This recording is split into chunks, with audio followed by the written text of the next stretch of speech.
Welcome to the Being Known podcast with my friend, Dr. Kurt Thompson. And my friend, Pepper Sweeney.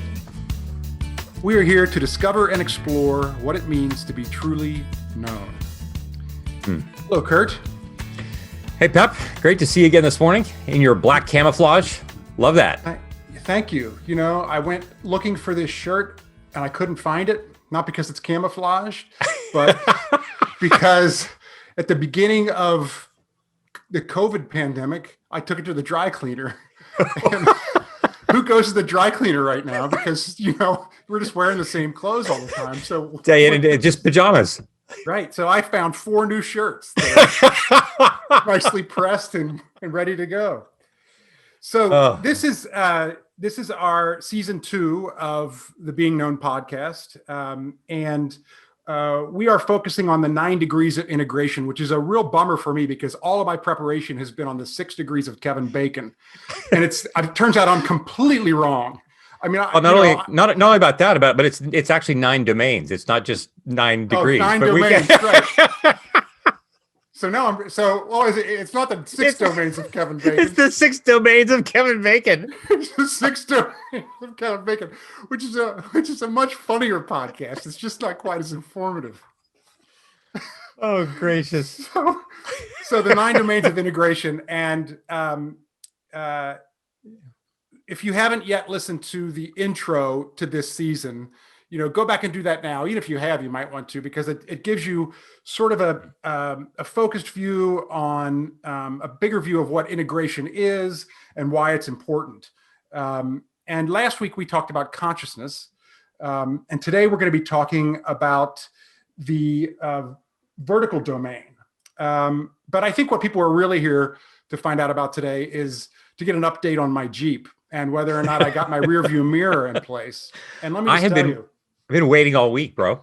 So I took the Jeep into D&D truck repair, they're my guys, Donnie and Derek Tucker. They're D&D. Hence D&D, father and son, great guys, great mechanics. Oh, awesome. So while it's there, I thought I'm going to get a tune-up. I'll get the mirror put on.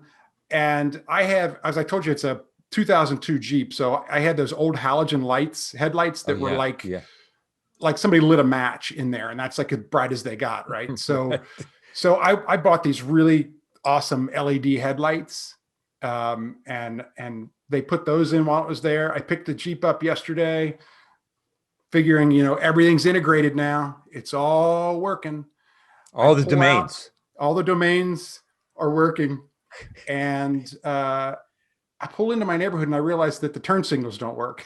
So they put a new turn signal switch on for my headlights, but I no longer have turn signals. So I'm back to the old fashioned arm out the window, up, and out. So later on this afternoon, I'm going to stop in and have the guys try again to get me fully integrated. In that Jeep. Yeah. So I have a question. So what do you do for a right-hand turn?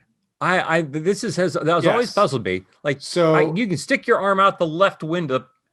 Yes. So straight out the left window is a left turn. Yeah. Bend that elbow up like that. Just like a biker, just like a cyclist. Yes. Same thing. That's your right turn.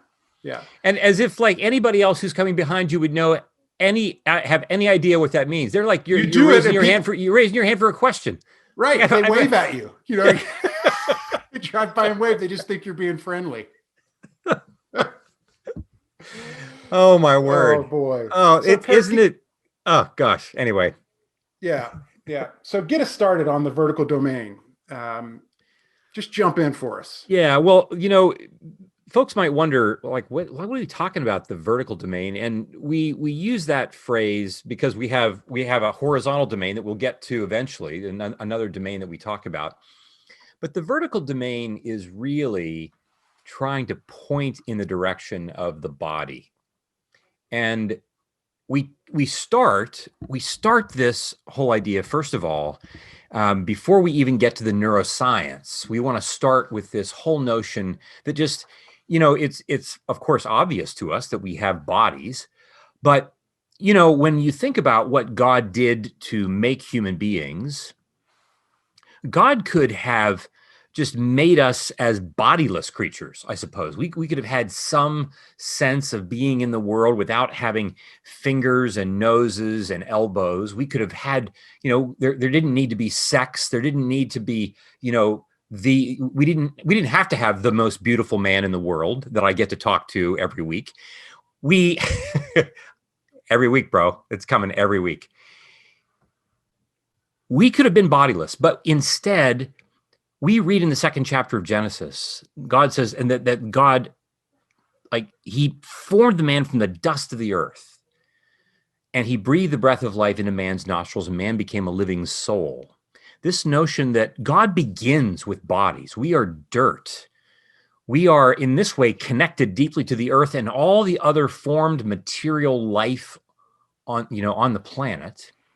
But God begins with bodies, and he breathes his spirit into us. And if you take either one of those things away, if you take away the dirt, if you take away the breath, we stop being human. And so it is important as we think about this domain, this first domain of consciousness that we talked about in our last episode of consciousness, this idea that we are awake and alert and attuned, but attuned to what? And what is the mechanism that enables us to do any of that? Well, that mechanism is our body. It is our body that we are using to move throughout the world. It's our body that does all the sensing. I have my 5 senses coming to me from outside the world that I can smell and taste and see. But we also have senses that come to us from inside our bodies. Like my gut feeling about things isn't just a metaphor. It's something that I literally feel in my gut. So much of my world is really about what my body is experiencing. And we're going to talk later in this episode about what we've done with the body. But when we think about it from a neuroscience standpoint, from an interpersonal neurobiology perspective, the reason we call it the vertical domain, of course, is partially because we stand up on our own 2 feet. We stand vertically. We operate vertically. But we also think about a thing called the triune brain. Now, there is this phenomenon that we talk about, this triune brain, that when we think about how the brain works, the very bottom of the brain, if you can picture the central nervous system, we have a spinal cord, and the spinal cord is taking in all of these senses that we feel. And the senses run up the spinal cord, and it comes to the base of the brain, what we call the brain stem. And a guy by the name of Paul MacLean, he was a neuroscientist that really talks about this idea. MacLean does talk about this idea that there are 3 parts, the triune brain. There is the brain stem that we have in common. It's very, very primitive. It's a part of our brain that functions very much like the brains of reptiles. It's a fight or flight mechanism. There's no thinking involved. There's no reflecting involved. It's just automatic. What am I going to, am I afraid? I run away, or I need to fight. But added to that, on top of that part of the brain, is the second part of the brain that we talk about, the limbic circuitry. And limbic circuitry, that fancy schmancy term, has to do with all of the neurons in our brain that have to do with emotion regulation. Those neurons out of which, when they fire, we start to sense primary and secondary emotion. And that emotion is reflective of other kinds of mammalian animals, right? So dogs have emotion. I'm not so sure that cats do, but dogs do. There are other mammals that have affection for us. Horses do. This sense that we can have emotional responses to things comes out of our limbic circuitry. And so we move from reptiles to lower mammals, and then even higher mammals. And then we get to what we call the prefrontal cortex, the top part of our brain, which for us humans is what separates us from the rest of creation. Now, our prefrontal cortex, there are things that we have in common with higher primates, like with the apes, with dolphins, with elephants. We have certain things that we can do that are in common with them. But one of the things that we are pretty much assured that dolphins and apes, and as far as we know, elephants aren't doing, is that they're not actually sitting around and talking about the meal that they had last night in the forest. They're not wondering in advance, what are we going to do about vacation next summer? Was that an okay thing for me to do or not an okay thing for me to do? Now some researchers would say that some of those mammals get pretty close to what we humans do. But no matter what the degree of separation is from us and those animals, we do know that our prefrontal cortices, they help us plan. They help us pay attention to wondering what circumstances will be, what consequences will be for our choices. But one of the things that it does as well, it helps regulate everything that's coming up from below. My prefrontal cortex is in charge of paying attention to the body and then regulating the body, paying attention to emotion and then regulating emotion in that hierarchical top-down regulatory way. But one of the things that we can sometimes do is when we experience trauma, when we experience emotional distress, those three things in our mind, those three things of our brain, the limbic circuitry, the brainstem, the prefrontal cortex, they get separated from one another. Or perhaps the prefrontal cortex just wants to clamp down completely on the brainstem and on the limbic circuitry. It doesn't want to pay any attention to it because it's too painful. It's too overwhelming. And so I stop paying attention to my body, this thing that is not just unique to me as a human, but also it so defines what it means for me to be a human because it's the mud out of which I have been made that we read about in Genesis chapter 2. Moreover, we get to St. Paul's words in his letter to the church at Corinth where we read, "Do you not know your body is the temple of the Holy Spirit, for you have been bought with a price." Now, what's interesting about St. Paul's body language is that he has this interesting way of mixing his pronouns in his text. And what's so striking is that when he says, "Do you not know that your body is the temple of the Holy Spirit?" he's not just talking to individuals. He's talking to an entire community. And it would have been one of the first times that in the ancient languages, someone was referring to human beings, not just my singular body, but our bodies connected to each other in friendship and in relationship, connected to the Holy Spirit. Like our body is the temple of the Holy Spirit, that we embody God. This was a completely different idea than what you would have heard about in Near Eastern religions at the time. Near Eastern ancient religions. Gods and humans, or gods sometimes fathered other gods by having sex with humans, but humans didn't become necessarily God in the same way that Paul is saying we are the temple of the Holy Spirit, which tells us that it's not just important for me to pay attention to my body, but it's important for me to pay attention to the fact that this vertical domain with my brainstem, my limbic circuitry, my prefrontal cortex is always being deeply shaped by its connection to your body, to the other people in the room. This notion that I want to pay attention to the material world, I want to pay attention to my body and to the bodies of those around me because we are having effects on one another all the time.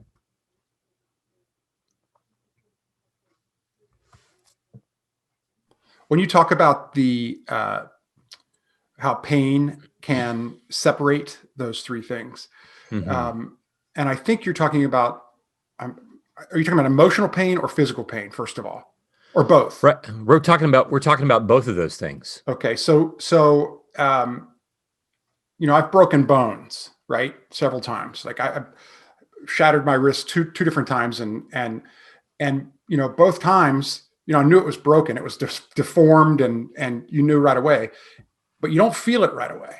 Right.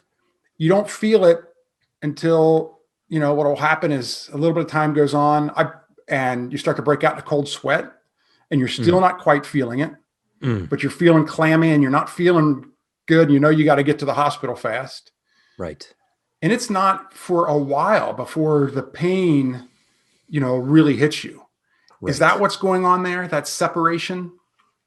It is. And we find that this separation takes place in all kinds of ways.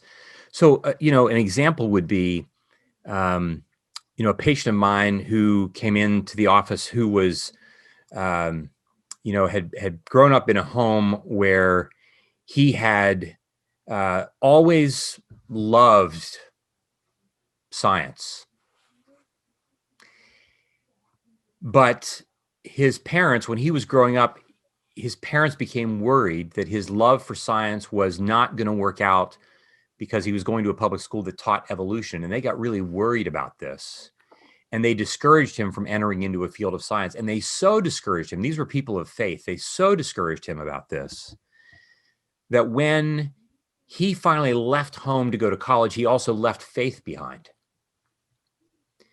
What was interesting, Pepper, is that the reason that he came into my office was because 6 months earlier, his son had hanged himself. And this gentleman in his mid-50s was overwhelmed with depression. He couldn't function. He was a scientist himself. He works at one of the science think tanks here in town. And he was so overwhelmed, but he could feel nothing.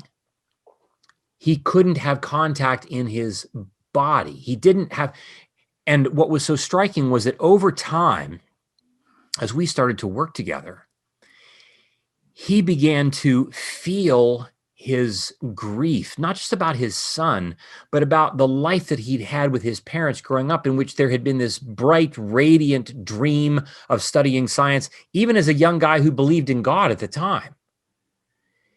But this grief and this shame and this anguish, literally, he had to turn that off because it was too overwhelming. That pain he shut off, but he buried it literally in his body, such that when his grief started to eventually make its way forward as we worked together, he went from being just depressed to starting to have panic attacks that would show up as this shortness of breath and this chest pain. And of course, he's thinking, I thought I came to see the psychiatrist in order to get better, and now I'm only getting worse. Why am I now having panic attacks? Well, the answer was because he was finally having access to where he had placed his pain in his body for the better part of 40 years and didn't really know that that was happening. And so we can have fractured wrists, fractured ankles. We can have fractured hearts. We can have broken hearts. And those emotionally laden realities take up resonance in our body. One of the most meaningful books that has been written in recent time called The Body Keeps the Score by Bessel van der Kolk.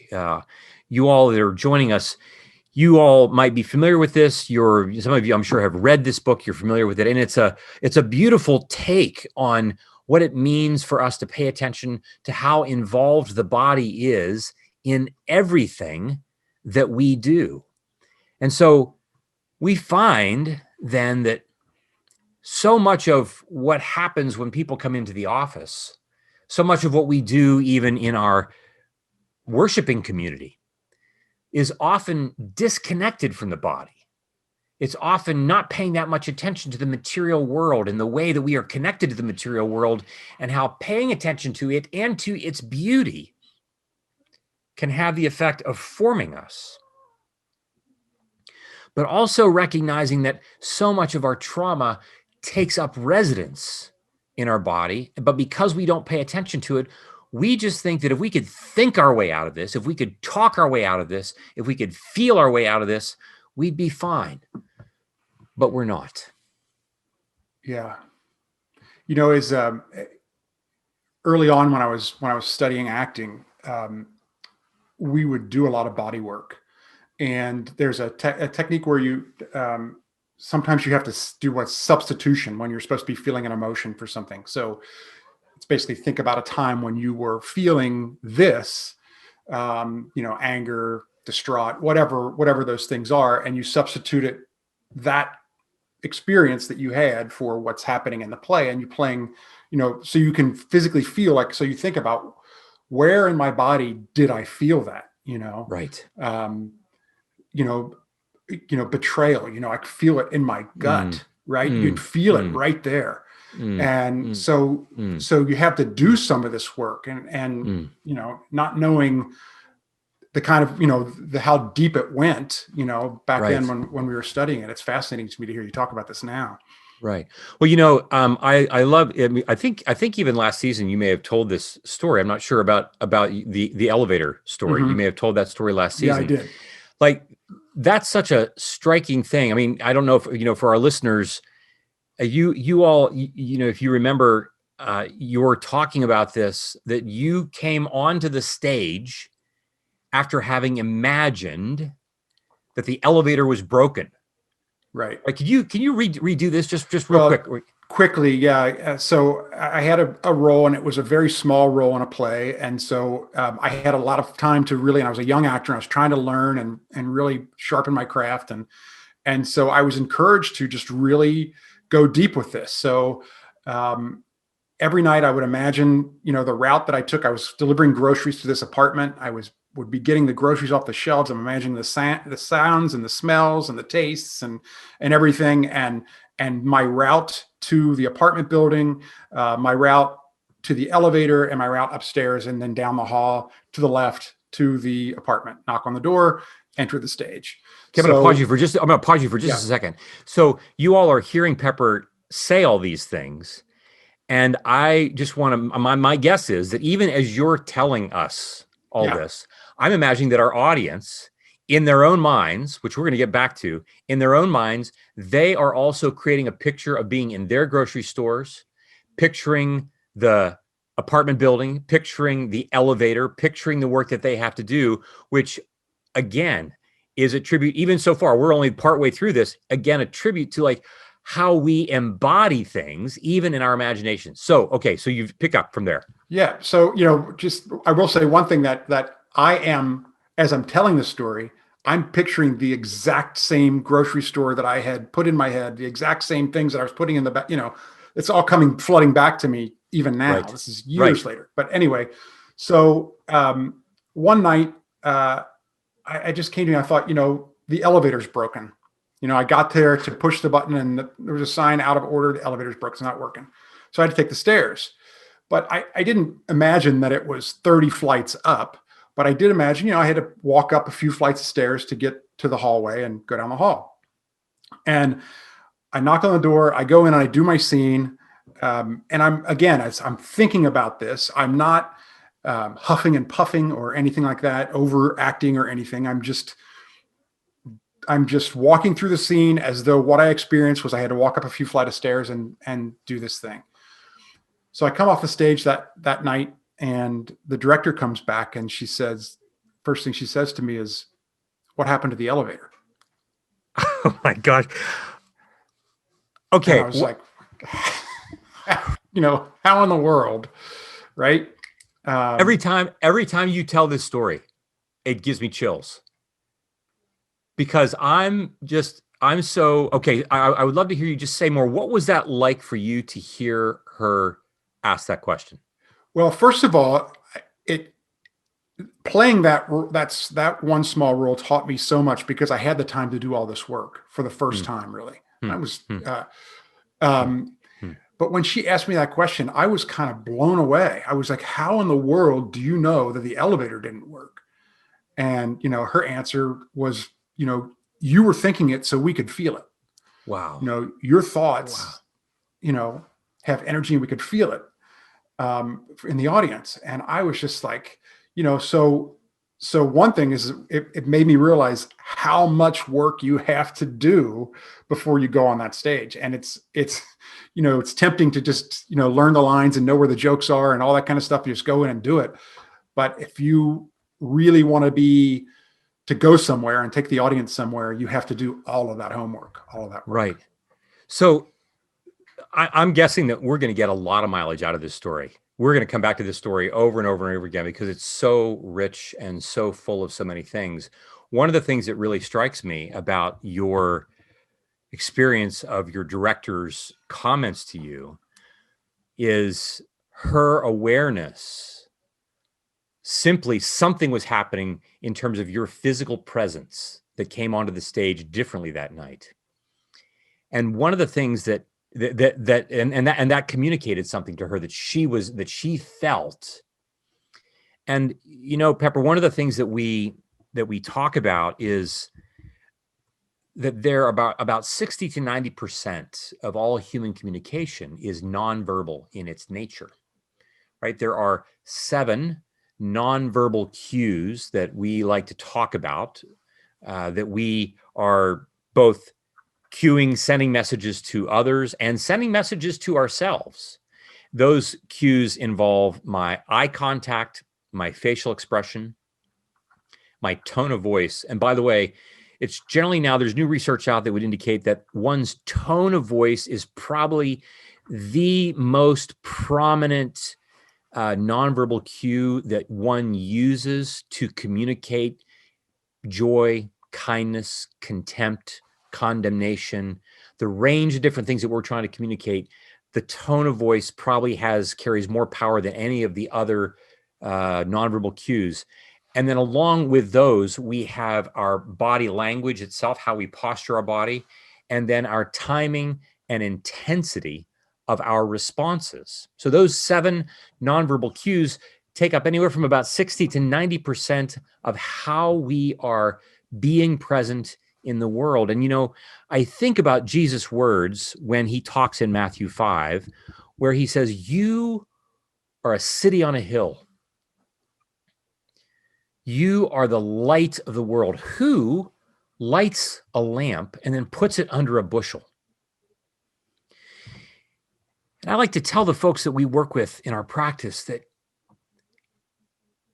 just your walking into the room illuminates it. Jesus isn't just saying, "Hey, you've got light that you have to steward. Don't screw it up," which is often what I'm thinking he's going to be saying to me. Like, you're the light of the world. Don't screw it up. But what if what he's really saying is, you are utterly illuminating?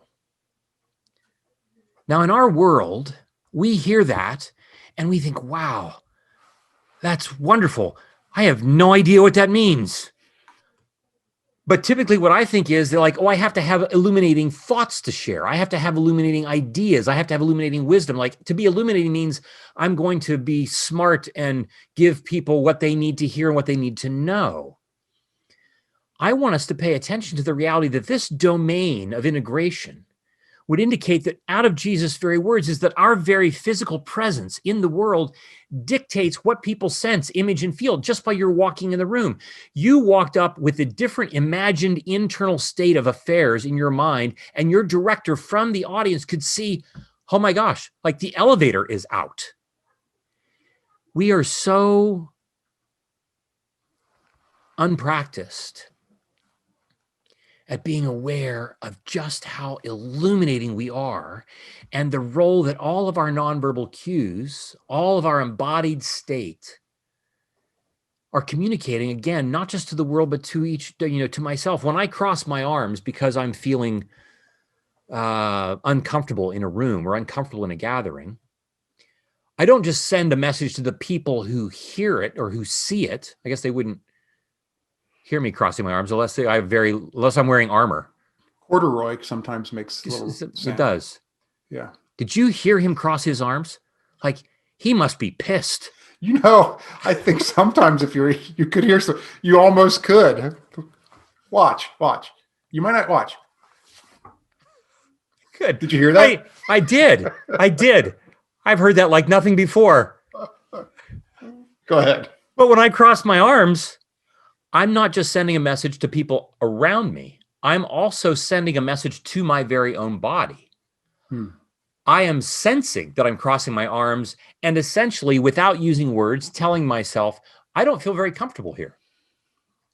I'm not quite safe here. I'm not going to be okay here.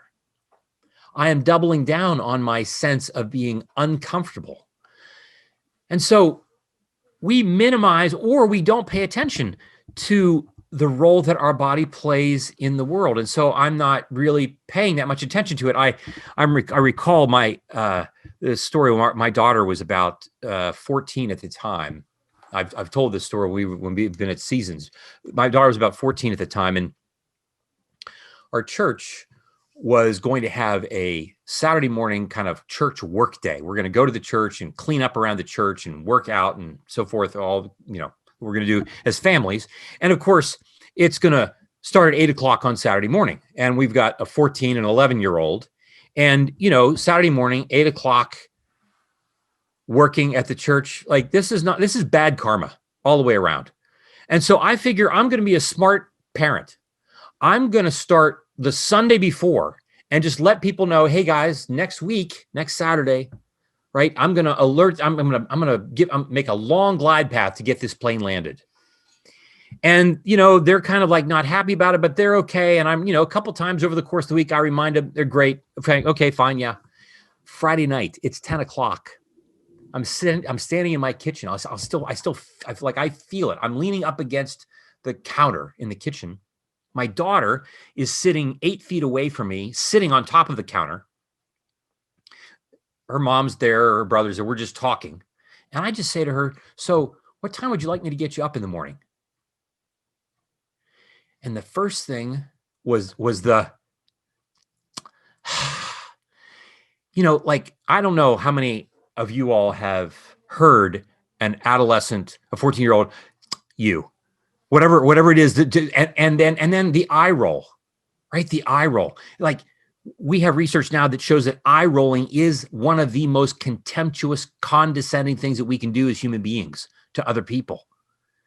And so I'm thinking, I'm not thinking. I'm reaching for the meat cleaver that's behind me on the counter, because I'm thinking no, not on my watch.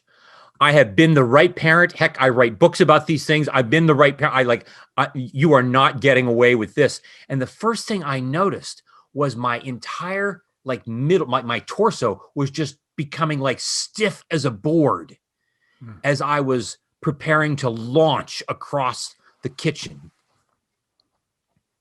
And it was something that got my attention. One of those rare moments when, instead of committing a felony in my own house, I actually noticed and said, could we sit down and talk about this? Because, and this is the thing, Pepper. Look, it's 10 o'clock. I just want to go to bed. I've done my parenting work all week. I don't want to have to do more I just want to go to bed and get you up at 7 o'clock so we can go to do this. And we walk over to the family room, we sit down, and in sitting down, I remember my body relaxing just because I changed my posture, because I was, as I said, I was ready to launch. And as we sat down, and our daughter, who now is this amazing pastor at a church in outside Nashville,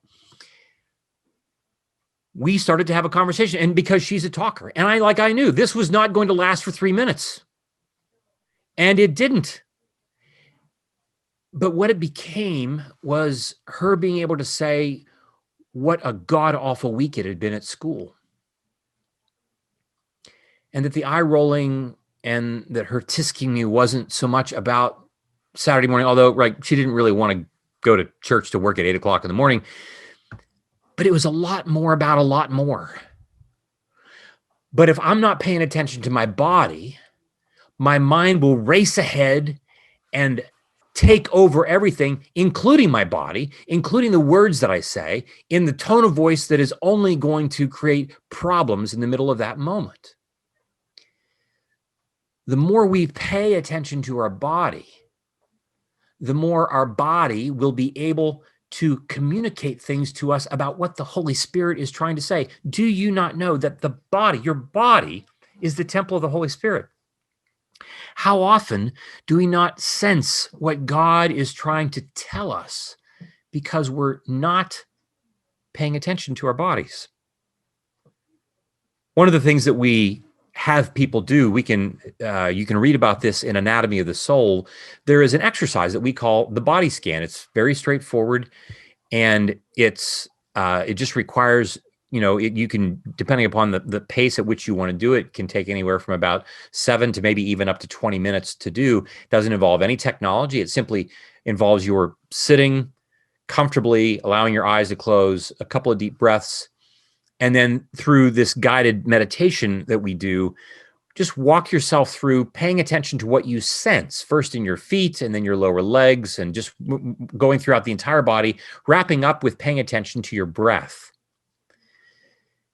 And we invite people to do that every day for 6 weeks. And when they have done this, people report amazing discoveries, not just about what they sense in their body, but how paying attention to their body connects them to memories of all kinds of things in their life that they have heretofore not paid any attention to. A lot of those memories being memories of trauma, memories of sadness, memories of grief, but also memories of joy and connection that they don't pay attention to, that could actually be helpful for them when they are in times of sadness or grief. And so it is a powerful dimension of our lives together that when we don't pay attention to it, there's a huge cost.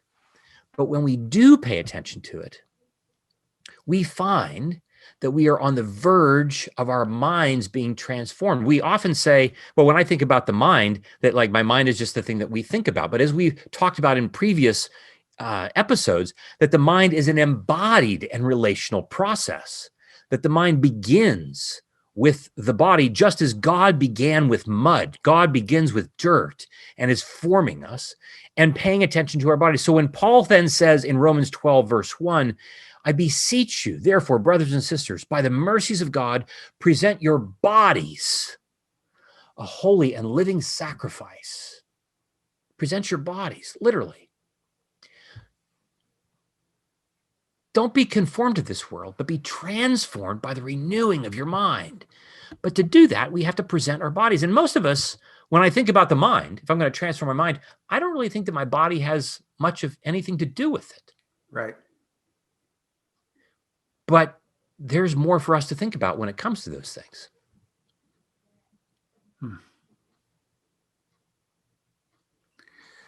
So let's talk a little bit more about the body and our relationships with our bodies, and how, that brings up a lot of things for a lot of people.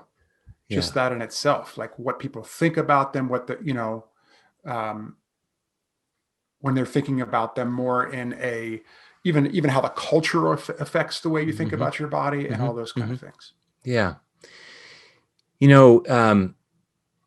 One of the things that we see in our culture, Pep, is this notion that for some of us, our bodies have ceased to mean very much.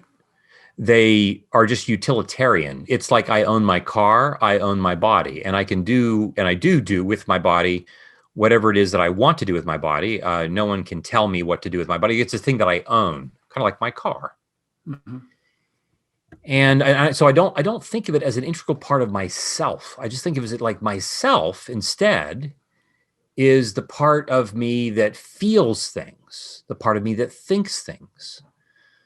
So I can dismiss my body as having much of anything to do with what's really most important. Or my pendulum can swing to the other side, the other extreme, and think that my body means everything. And so much of my life actually gets wrapped around my body. Here we have a culture in which we pay so much idolatrous attention to having bodies that are perfect. And in and amongst that, we also have challenges with our emotional distress that gets wrapped up in our bodies. So I can have challenges with disordered eating. I can have body image challenges. There are a whole range of ways in which the body now is central to what I pay attention to because it's creating trouble for me. There's so much difficulty that I have around my body. And so in some respects, we can pay no attention to the body. And in some respects, we pay a lot of attention to the body. And in both of those situations, we can end up attuning to it in ways that are disintegrated, ways in which make it difficult for us to both be embodied and relational at the same time. And for many of us, like we're swinging between both of those extremes. I don't just have to be one of those things. I can have both of those things. And so much of our emotional distress and trauma can get wrapped up into that in such a way that my body begins the thing that I either manipulate and use, or the body becomes central to how I'm trying to regulate my emotional states, how I'm trying to regulate the parts of me that don't feel very well known.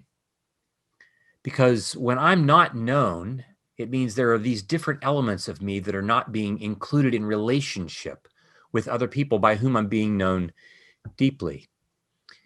One of the things that we sometimes will do is, for instance, we're now at a point where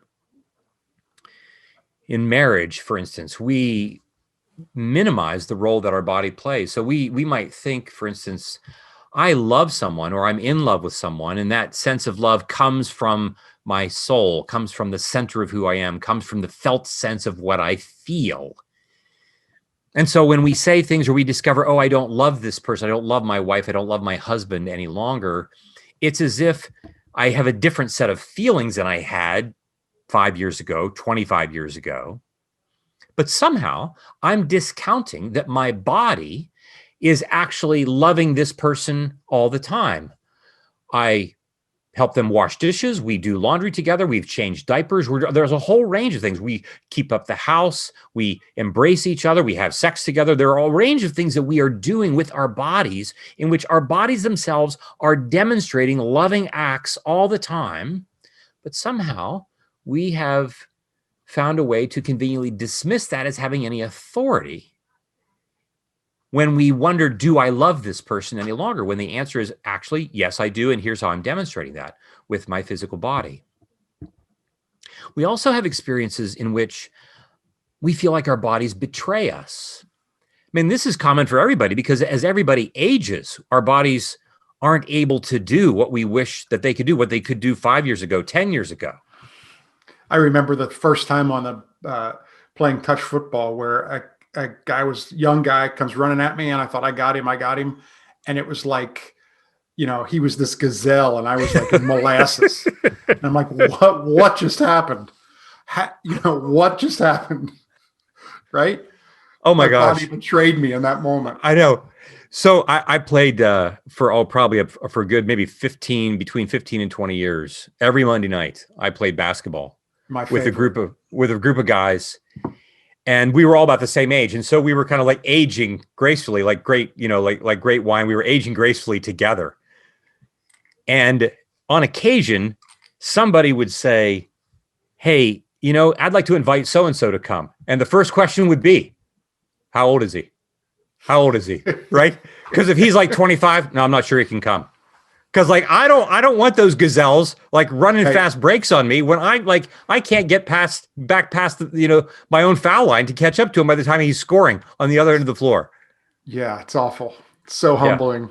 Yeah. I played in a 40 and over league for a while. I hadn't played for a long time. I talked a buddy of mine into going, and like the second day there, his back went out on him. I said, I can't. Okay, let's find some other way to stay healthy. Right. And so, there are many ways in which our bodies betray us. I mean, as you know, I've lost 3 brothers to cancer, and they betray us with my knee going out or my back, but they also betray us in that we die early of things that we shouldn't be dying of at those ages. But our bodies betray us in other ways too when we experience trauma. We can have those experiences in which people can end up housing their trauma in their body and they find that they don't feel anything. Some of you out there, as you're listening to us, you may have this experience of what it's like to have had have life experiences in which you notice that your body is numb. Others have experiences in which you might notice that your body does things that you don't understand. You suddenly find yourself being overwhelmed with panic.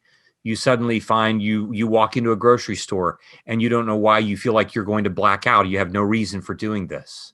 That our body feels like it betrays us. And one of the things that I want to tell people is, the mind, even when it feels like it's not working well, the mind is actually a very, very trustworthy phenomenon. And by trustworthy, I don't mean that it always does for us what we want it to do.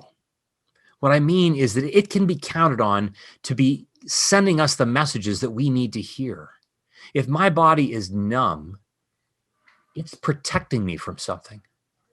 If my body feels out of control, it's because my central nervous system is trying to get a message to me that things aren't okay, that things are disintegrated, that things have moved from either a chaotic state or perhaps to a rigid state.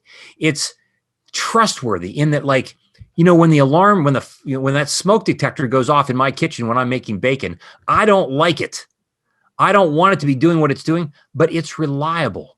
It tells me what I need to hear. All the more reason why, when our bodies, being as important as they are not doing for us what we want them to do, we need to be known. We need to be known by others who can walk with us into those spaces, whether that's a therapist, whether that's a good friend, whether that's a cohort of people who are surrounding you with the love and the care that you need, in order for you to be aware of how your body is trying to communicate to you what the Holy Spirit wants you to know. Do you not know that your body is the temple of the Holy Spirit? And so we say to those, not only what do you feel when we were in therapy, not only what do you feel, but where do you feel it? We want people to locate their life in their chest, in their abdomen, in their hands, in their face, not just in their thinking brain. You look like you want to say something. I have a question. So when you're feeling, you're identifying what you feel in your body, where you feel it, and all of that, is any of that universal to us, or is a lot of that just depending on our experiences and how we were, like do people feel certain emotions in certain parts of their body, or is it just individualistic? Right. We might say that some of these things are culturally developed, but we might also say what's really significant. I was recently speaking with a friend who studies ethnicity and ethnic responses to psychiatric experience. And she was highlighting how in Eastern cultures, when people talk about feelings, for instance, when they talk about shame or guilt or anger or sadness, they don't even talk so much about those words as such. They talk about physical phenomenon. They talk about sadness by an experience that you have in your GI tract or something associated with your liver. There's a much more deeply connected sense of my emotional life being related to my physical working out of that emotional life. Again, bringing us right back to Genesis 2, that we are dirt and we are breath.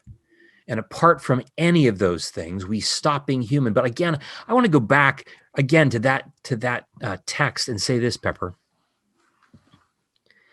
The text reads that God breathed the breath of life into man's nostrils. God was doing basically the kind of intimate work that we do in CPR. He was that close to us. God is not afraid of our bodies. He's made them. He loves them. They are acts, artifacts, icons of beauty. We don't believe that we are cities on a hill.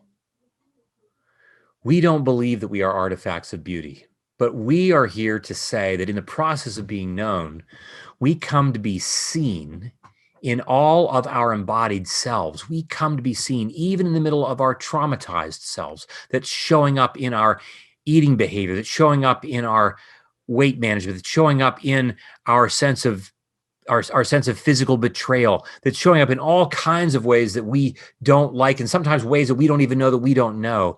I want us to hear that we long to, our body is craving to be known in a way that is safe, that is seen, that is secure, that is soothed, in ways in which we are seen as icons of beauty and goodness in the world. And this is what the gospel is really getting at when Jesus has these conversations with those people on a hill, on what we call the Sermon on the Mount so many years ago, that you are the light of the world. You in your embodied self that is the temple of the Holy Spirit who loves you and is speaking through you. When you walk into the room, there would be a question for us, an exercise even as we go out this week. When we walk into the room, let's practice this week imagining what is it that people are going to see imagining, practicing that you are light, that there are people who are waiting for the light that you're going to bring in those 7 different nonverbal cues. They're waiting to be seen, soothed, safe, and secure, and they're waiting for you to bring that. But we can't give what we don't have. And so who in their embodied state is bringing the light to you? Who's giving you the opportunity to be known so that you can also go forward and in your embodied self, do the same thing for the world that you occupy? Fabulous, Kurt. Really great. Really, really, I also think we should put the body scan up on the website, up on the beingknownpodcast.com. Yeah, we'll do that. We can do Yeah, that. that'll be a great way for people to get started with that. And pay attention to those things. Pay attention to how you're illuminating the room you walk into. Pay attention to what's going on in your body. You've given us a lot of great things to think about and put into practice this week. So thank you so much. You're welcome. And I want to say this too, Pepper, that I think going forward, what we're going to continue to do is build on these domains. We started with this domain of consciousness, right? Yes. How well are we paying attention to what we're paying attention to? And in this case, how well are we paying attention to our bodies? Yep. And what they're trying to say. And as we continue to move, we're going to continue to cycle back to this question of how the way we pay attention to what we're paying attention to ultimately leads to beauty, the beauty that we are becoming, while at the same time, we are also creating it in the world. Awesome. Till next week, Kurt.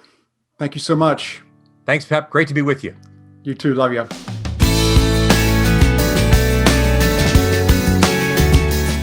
This podcast is produced by Kurt Thompson, Pepper Sweeney, and myself, Amy Chella. Audio production and music is by Keaton Simons. If you'd like to connect with us, you can visit us on our website, beingknownpodcast.com, or you can find us on social media at beingknownpod. Be well, be known.